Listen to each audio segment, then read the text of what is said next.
Hey there folks, SeKo Starcraft here, bringing you game number 5. I'm pretty sure it's game number 5 between Acer's MMA and Axiom Alicia. It's very close to saying Slayer's MMA versus Slayer's Alicia. A lot of the former Slayers people did go to Team Axiom. MMA was originally a Slayer's player where he really made his name as being one of the kings of drop back in the Wings of Liberty. Going up against another Protoss player after taking out Crank in a pretty fun little game. I enjoyed it. Crank did try to be a little cheesy, go proxy Oracle. I got scouted, got denied. Then turned to a really fun widowmine fight versus stalker push. Yeah, kind of cool. I think that's what I really enjoy a lot about Starcraft, is that it is not really ever two games alike. I mean, well, you can go cheese on cheese and games just end, but there's the opportunity to always see something different. Pro level, amateur level, particularly the amateur level. But there's always a chance to see something different in these games. So we'll see what these guys are going to do to make it a little bit different. I haven't seen as much of Alicia over the last little while. Had a big span for a while. It was like touted as one of the next big things back in his day. MMA's had a little bit more, shelf life as it comes to being a pro player in StarCraft. And it bothers me to think that there's a shelf life to a pro player. I think in some games, like some shooting games, you see a lot of seasoned people out there, but it's really about the young kids in StarCraft that can really hold their own and do well, have that really new talent and new way of thinking about things. Very fast gas before the cybernetic score. Only one gas. It's not a 2-on-2 like we see sometimes. And I wonder if we're going to get some sort of cheese or pressure once again. Wouldn't surprise me. These guys are both pretty darn good. And sometimes, if you're not sure if you're better than the other person when it comes to just straight up StarCraft, you end up just trying to cheese stuff. A little bit of gin and agave. Keeps it going. Good timings on the buildings. Gonna have that there. SCV running across the map. Seeing this fast of a factory makes me think it's going to be for a Banshee. That's not a guarantee though. If there's another gas that goes down during the lifespan of the building of this factory, we'll probably end up seeing Banshees. Banshees against Protoss, a little bit underutilized. I mean, there's three ways to get detection now. The Oracle's a new way.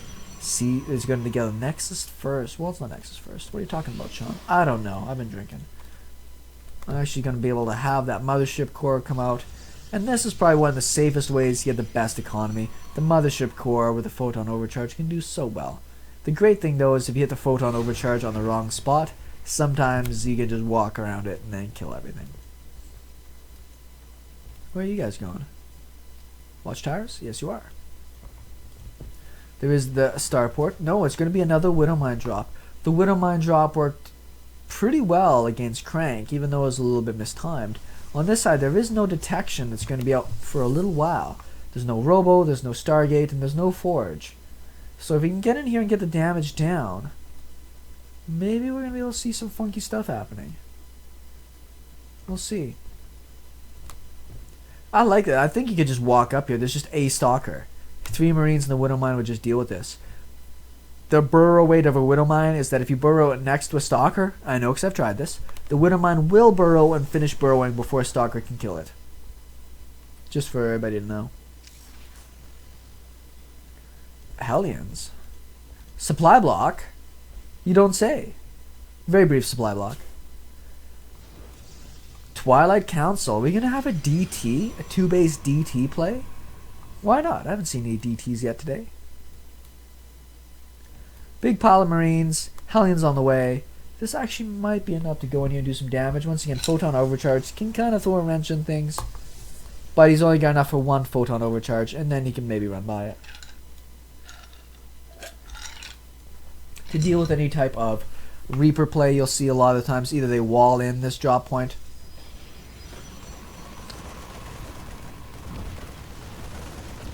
He hasn't cast yet. Well, it's very important to see where. Oh, don't lose the mothership core. That'd be so bad. He did cast this finally, at the risk of potentially losing it. There's no stim, so he can't really chase down the stalker. But he's going to get a ton of probes if there's not good micro out of Alicia here. So he lost 5, I believe. This is a really cool attack. I like it a lot. I mean, it could end up putting him a long ways behind. Let's see what the damage was there. 16 workers killed. Eat poop. Lots of it. Widowmine. Just about finished recharging. We'll see if he gets it up and moves it anywhere. He might be able to sneak past, but there are now cannons and all the good spots. He's going to try to bait him back into the widowmine, I'd feel.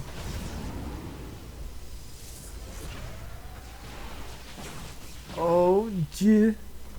Well, at least that's a good thing, is it's distracting away these stalkers. And then the cannon kills it. So let's see what the Terran's doing behind this. Orbital command almost finished. 3 barracks down and a lot of idle SCVs, because that's what the pros do. Actually in a pretty good spot. I like this opening from MMA. Put on a good amount of pressure, but there's no bunker at the front, and Stim's a long ways off.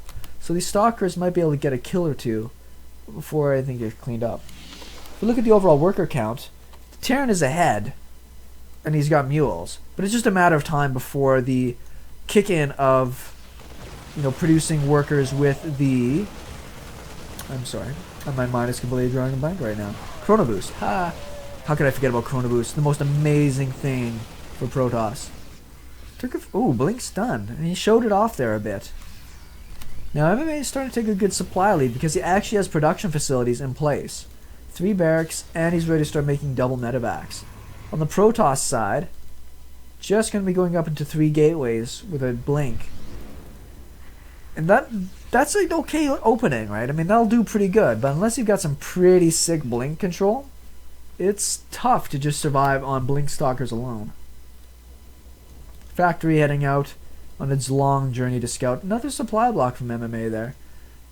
With this amount of production, he's got to keep building supply depots. I'm a little surprised that he gets supply block that easy. His production hit a full swing maybe a little bit sooner than he expected. Yes. He's going to blink down, try to kill that factory. Generally, if I'm going to scout my factory, I almost always start a second starport. If you are going to go Vikings against Colossus or anything like that, sometimes it's really nice. He actually canceled 2 medevacs there. Sometimes it's really nice just to be able to get out, that extra production without worrying you have to build another factory. So getting that other starport up, it costs the same as if you had to replace your factory, so you might as well. The thing is, I play a lot of mech, so I'll scout with my barracks, and then I'll go into a higher production level. I'm actually sniping a little bit of medevac damage there. That's good. Caught 1 medevac, damaged a lot of the second. There's not much here for defense, and we will always have the photon overcharge, which is essentially all the defense you need. Triggers it. Nice sniping. That's something you can do as a protoss player, is if you got that photon overcharge, target down like the medevac. Because the medevac is, what's so important right now to the Terran army. If you can snipe that down, it's fantastic. Charge and Storm happening. 2 very powerful upgrades against Terran. See if he gets it out in time. It's not the best proxy pylon. It is quasi-proxy, so what can you do? Is there another command center down? There isn't. So I think that MMA is just going to try to win the game with a push here soon. If he gets there before Storm, I think he'll do fine. This is the most interesting part of the Terran Protoss matchup for me. And I think this is where a lot of amateur Terrans against Protoss have trouble. It's like, oh, he's got an army, should I push in? The longer you wait, the stronger the Protoss really becomes. You'll have those Storms, you'll have those Colossus, and that's why you see MMA putting on a lot of pressure right now. This is where the Protoss is actually very vulnerable. There's no photon overcharge left. He might just snipe down the Nexus and say F it. Loses both High Templars before Storm's finished, and that's the GG. Bit of a mistake. Storm wasn't that far off. I don't know if it would have saved him or not. That was a pretty big army. But if you just run your High Templars to their death before you can find out, yeah, you're going to lose. Another very interesting opening from MMA. Really fun little pressure into economy. That means that it's game point for Team Acer. We'll see who Team Axiom brings out to deal with it.